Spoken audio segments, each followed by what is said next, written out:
Ladies and gentlemen, the story you are about to see is true. The names have been changed to protect the innocent.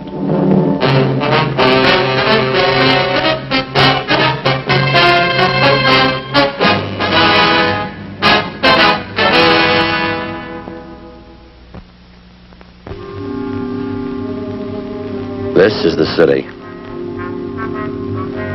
Every 24 hours, a little bit of everything happens. 2 million people make a lot of history in one day. They write it all down and file it away. Some of it's important, some of it isn't. Business, industry, government. You buy a 3-cent stamp or an oil well. They keep records on all of it. Progress, money, success, and failure. A complete history of every day. Some of it's public, some of it's personal. It's all written down. In my job, we catalog trouble. I'm a cop. It was Wednesday, October 6th. It was sultry in Los Angeles. We were working the day watch out of homicide. My partner's Ed Jacobs. The boss is Thad Brown, chief of detectives. My name's Friday. It was 10:45 a.m. when we got to the Ortega Hotel. A 30-year-old man had disappeared suddenly. We'd uncovered evidence of foul play. The list of suspects was narrowed down to one man, the last person to see the victim alive. We traced the suspect for months. The break finally came. We found him.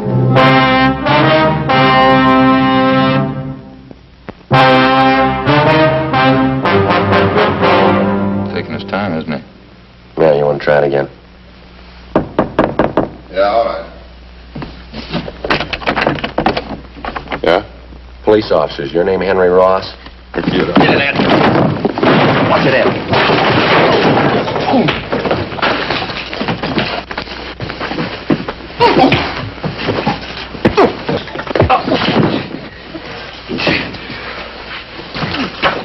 Hands behind your back, both of them. Sit down in that chair. What is this? You guys really cops? No fooling, are you cops? I thought you were faking. I showed you my card at the door. Yeah, I thought you were faking, that's the truth. There's a couple of guys out to muss me up, and I thought you were them. Your name Henry Ross? Sure, that's right. No, I thought you were one of those mooches I had a fight with in the bar the other night. He said he was going to get a pal and come back and take care of me. Yeah? Well, sure, I got no reason to fight cops. Didn't do my room any good. The landlady's going to scream. All right, you want to finish up dressing? I want to talk to you downtown. What's it about, officer? Missing person. We'll brief you when we get downtown. All right with me. Would you take these cuffs off, please? Kind of hard to dress with them. All right, bend over.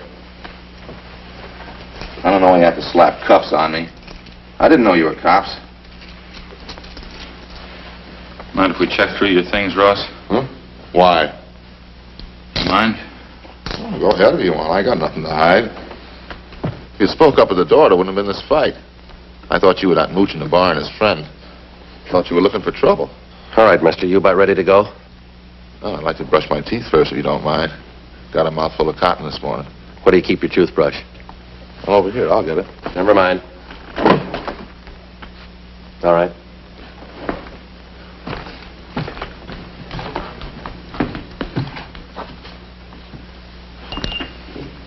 Can you turn on the water tap? You can make out. Nothing, Joe. Pretty clean. Of course I'm clean. I'm on some toothpaste. What'd you expect? Anybody can make a mistake. I didn't know you were cops. Henry Ellsworth Ross. That's your full name? Hmm? Yeah, that's right. Hardly ever use the L's word. Lousy name, huh? Well, what's the picture of all this, officer? We told you. Missing person. I'd like to talk to you about it. Don't think I can help you. Nobody I know's missing. How about Paul Davis? Davis? Yeah, I knew it, Davis. Don't know if his name was Paul, though. Have been gone a long time, this guy, Davis? Yeah, that's right.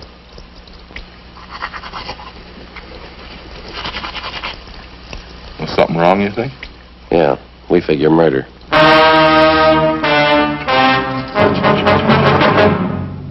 After going over his room thoroughly, we took Henry Ellsworth Ross back to the city hall to the interrogation room. He was a longshoreman by trade. Among his friends and acquaintances, he was known as a heavy drinker and a man with a violent temper. Ed and I questioned him for half an hour. We got nowhere. I'll tell you the truth. I just don't know what you're getting at. I think I knew a guy named Davis, and that's about as far as it goes. You sure that's all you have to tell us? Of course I'm sure. Now, look, I got a right to a lawyer if you're going to stand there and throw a lot of charges at me. We're not throwing charges at you, Henry. We got a missing persons case. Like to have you cooperate. That's about it. Well, maybe I'd like to, but I can't. Paul Davis. Just a name to me. Maybe I know him. I don't know. You got that report there, Ed? Yeah. That's it. Thank you.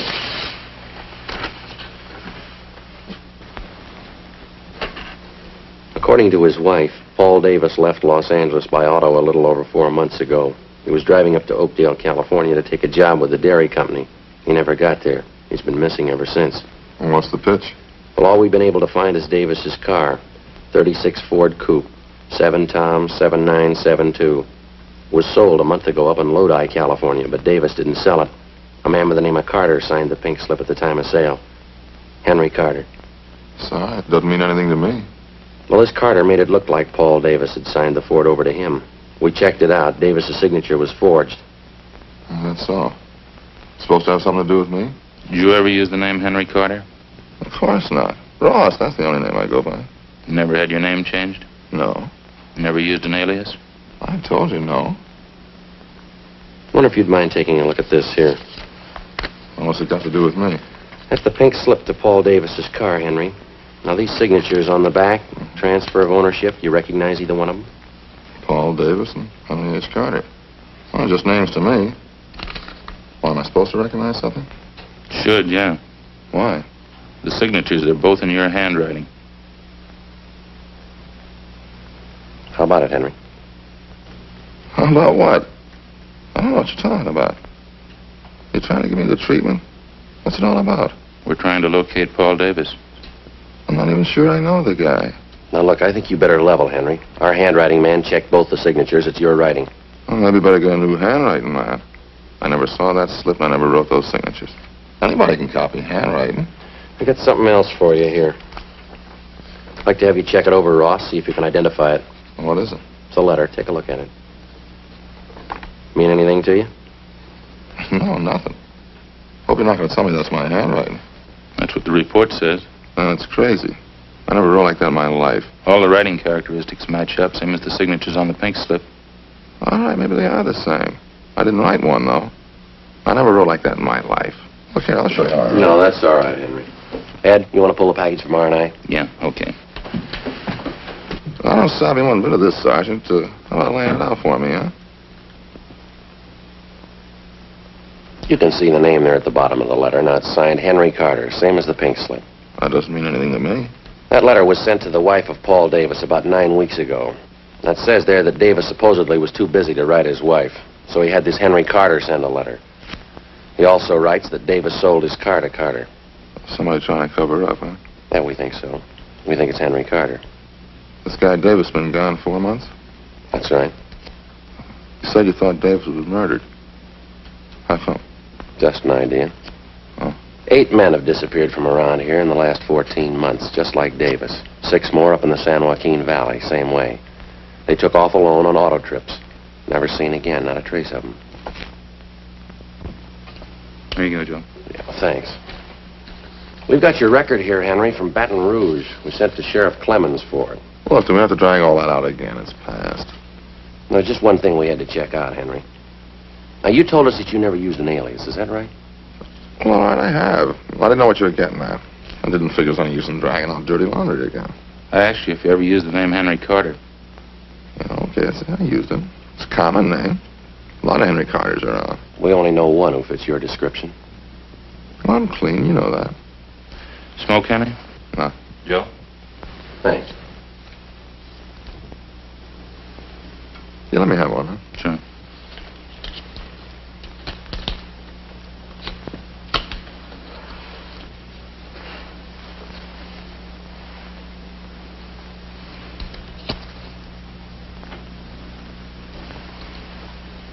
Henry, we rode this thing for 4 months all over the state, and I'll tell you what we got. We'll let you make up your own mind.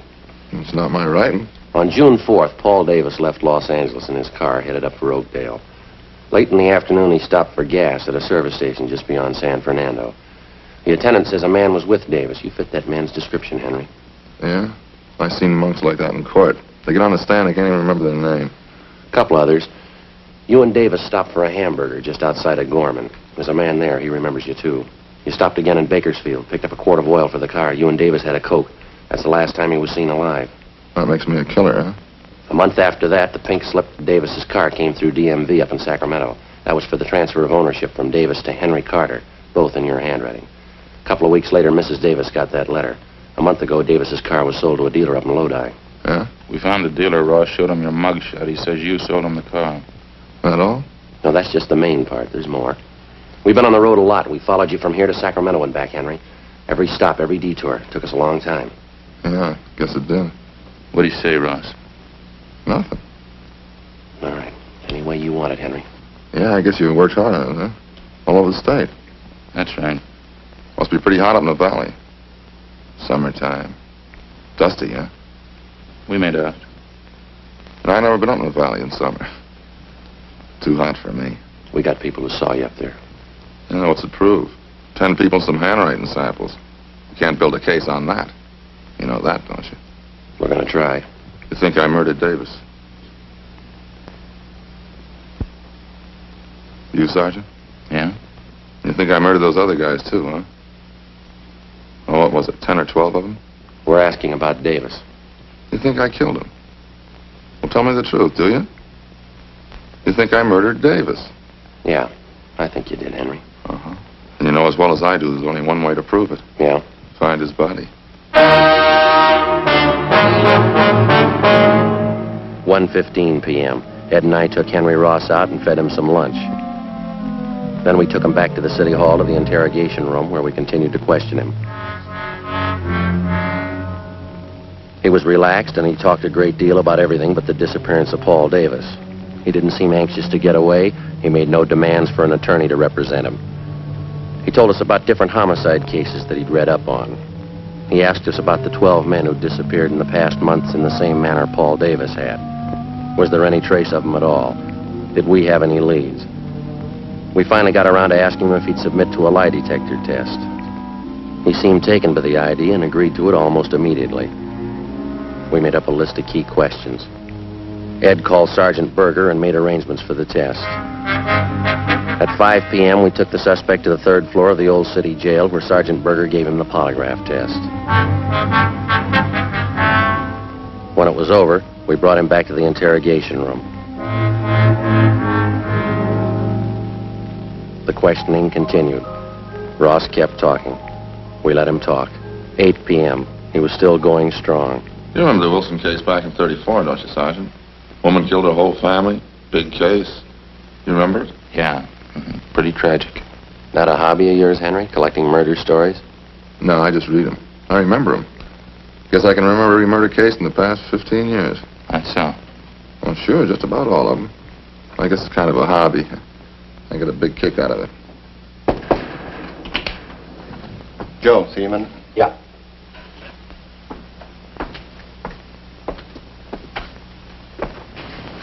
Berger opened the polygraph room, just called. What'd he say? They found 16 positive reactions on Ross. Thanks, Bates.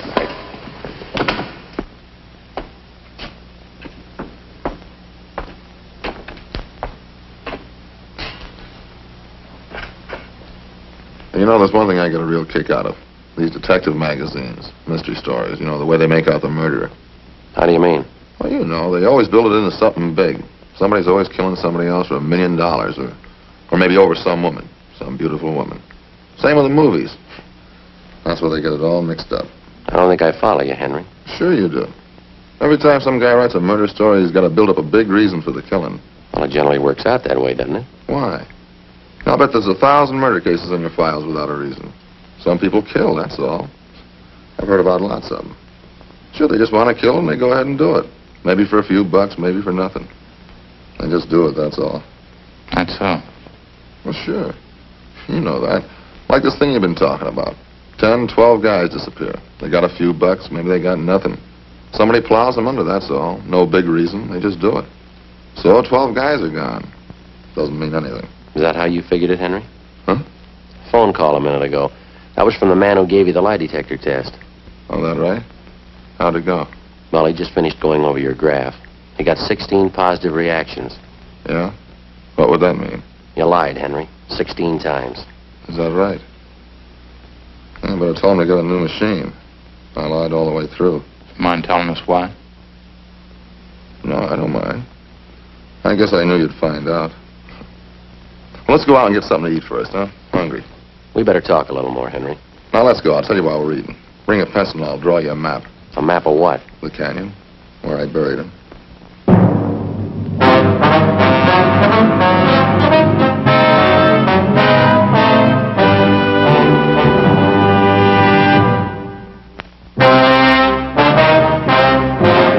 Ed and I took Henry Ross out to get him something to eat. At his request, we went to Helga's health shop. It was almost closing time. Ross got himself a salad, molasses bread, yogurt, a vegetable burger, and some grape juice. Ed and I settled for a Swiss cheese sandwich and some grape juice. Vegetable burger and beets, huh? Sure smells great. Yeah, I can't take those beets too well. They repeat on me. Not me. I can eat anything. Salt and pepper? Yeah, thanks.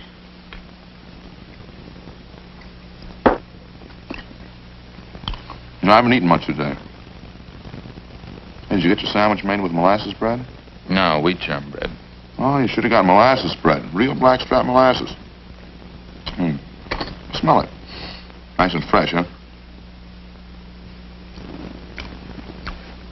Oh, you know, this yogurt really sharpens up my appetite. Food tastes great, huh? Want some saccharin, Joe? Yeah, thanks. We brought a pencil along, Ross. Want us to start making notes? Good time as any, I guess. You know, the whole thing comes right back to what I was trying to tell you there in the office. Yeah, what's that? What do you know about the phony mystery stories? And every time there's trouble, there's a big reason behind it. Phony, that's all. Yeah? Sure. This Paul Davis, for instance. Well, I guess I knew you'd find out. I knew this morning when you picked me up. I knew you had it figured. Must have been a big job, huh? Finding me. Pretty big, Henry, yeah. A lot of mileage. How'd it happen? Well, there again, it's just what I was saying. There's no reason behind it. I needed a few bucks, and this Davis came along. I guess he was it. So you want to pass me the salt?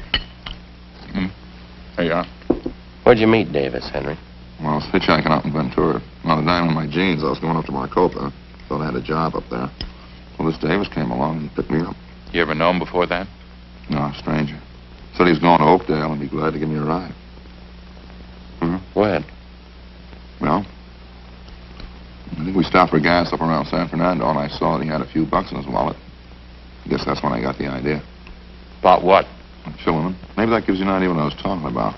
You don't need any big reason to kill somebody. Davis had 18 bucks. Suppose I told that to a writer. Somebody killing a guy for 18 bucks. Wouldn't make much sense, huh?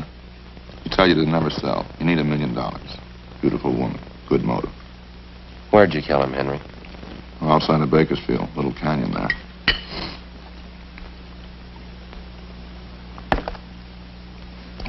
And picked up a fifth of sherry in Bakersfield, and I got Davis to drink some on the way. Say, would you pass the salt again? Yeah. Here you are. Lettuce is no good without a lot of salt.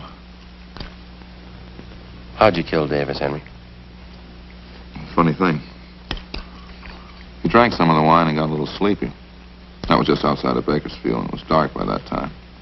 Spotted this little canyon, and I figured it was as good a place as any. Yeah? Well, I got him to pull off the road, and we had a few more drinks, and I spotted this little shack out there, out in the middle of nowhere.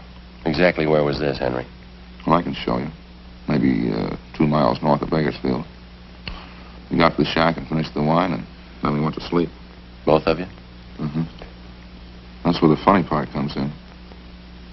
Well, I guess I killed Davis, all right, but I didn't mean it. Oh, get a whiff of that, will you? I think those monks would figure out some other time to clean up except when people are eating. They'll be through in a minute. How do you mean, Henry, you didn't mean to kill him? You already told us you had the idea. Sure, I had the idea. Well, let me explain it, then. Well, we both went to sleep in this shack, Davis and me. Guess that must have been about 9 o'clock that night. Don't know what it was. Maybe the wine, I guess, and I started having nightmares. Huh? Yeah. Now, maybe this part sounds like a story, but it's the truth. I had all these dreams. I woke up, but they were still there. What's that? All the faces. That's all I could see. The air was full of faces. I guess I was really still asleep. Yeah, go ahead. Well, I picked up a 2x4 and started swinging at them. Faces. Funny thing. I knew every one of those faces. How do you mean? People I killed. There's only a dozen of them, really, but it seemed like there were hundreds of them. All around in the air. Grabbed a 2x4 and started swinging. I was cold and I was sweating at the same time. I kept swinging. Then I saw Davis. Swung hard. Kept swinging. He didn't even make a sound. Eyes closed. Kept swinging at his head. When I came to, there he was, lying on the floor. Seemed to take those other faces away. They didn't bother me after I killed Davis. What'd you do with him, Henry? Oh, I pulled him outside the shack, dug a hole, and buried him. Burned his clothes, took his car and money, and drove off. I'll show you if you like. Where I buried him, I mean. How about those other men, Ross? These faces you saw. Yeah, I wonder if I can get some more of that juice. Sure looks good. Oh, sure. Here, take mine. I haven't touched it. What about it, Ross, the other men? Well, I don't recall them too well. It's what you said in the office. 10 or 12 of them. A couple in Sacramento and the others down through the valley. Like I say, no big reason for killing any of them. Just happened that way, that's all. What'd you do with them, you remember? In general, yeah. There's one of them, though, that stands out. A guy by the name of Slattery. Some kind of salesman. A real crybaby. Where'd this happen? Only he picked me up in his car outside of Chowchilla. It was nighttime and he was feeling pretty good. I made him stop on the side road and hit him with a piece of angle iron. Cried like a baby. Buried him in the field. He was one of those faces I saw. Shows you how psychology works, huh? Yeah. What'd you do with his car? Slattery's, I mean. I drove it down to Mexico and sold it there. Guess that's what I should have done with Davis's car, huh? Those killings of yours, Henry. You got any more you want to tell us about? I told you already.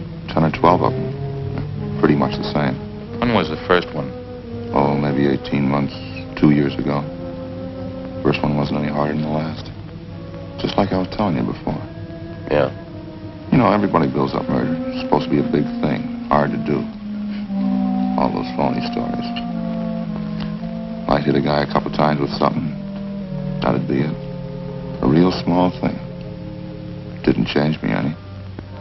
That's why I say it's all built up. You ever been treated for any mental sickness, Ross? No, why? You ever been examined by a psychiatrist? No. After you killed these men, did it bother you at all? Oh, just that one dream. The time I was with Davis. That's about it. Oh, sure a good meal, Sergeant. Thanks a lot. Yeah, okay. Ready? Let's go. We go back to City Hall now, huh? Yeah. You ready to give us a statement now? All right. I had an idea you'd find me. I guess I always knew you'd find me. Yeah. Well, I guess I proved my point anyway. It's all built up. What is? Well, murder, killing somebody. Those phony stories, it's all built up. It's just cheap. You got it wrong, Henry. Huh? Wait till they read you the bill. Come on, let's go.